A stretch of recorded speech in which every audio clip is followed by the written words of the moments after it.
आज कमलासागर कस्बेश्वरी माয়ের मंदिरे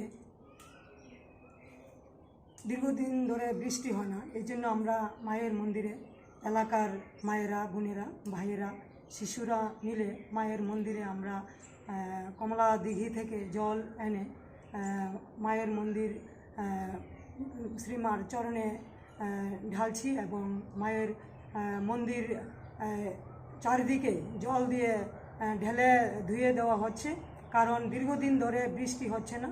আমাদের এই কসবেশ্বরী মায়ের মন্দিরের দীর্ঘদিনের ঐতিহ্য যে যদি বৃষ্টি না হয় তাহলে মায়ের মন্দির মায়ের চরণে এলাকার সবাই মিলে জল ঢালা হয়। তো এই আমাদের বিশ্বাস কসবেশ্বরী মায়ের আশীর্বাদে দীর্ঘদিন যে বৃষ্টি হয় না, এই বৃষ্টি হবে। তো আমরা সনাতন হিন্দু ধর্মে আমরা বিশ্বাসী, আমরা মায়ের পূজা করি এবং গাছপালার পূজা করি। তো আমাদের বৈজ্ঞানিক ধারা রীতিতে আমরা জানি গাছপালা লাগাতে হয় এবং ভূমি সংরক্ষণ করতে হয়। এই যে মৃত্তিকা মাটি, এই মাতৃভূমিকে সংরক্ষণ করতে হয়, পূজা করতে হয়, মান্যতা দিতে হয়।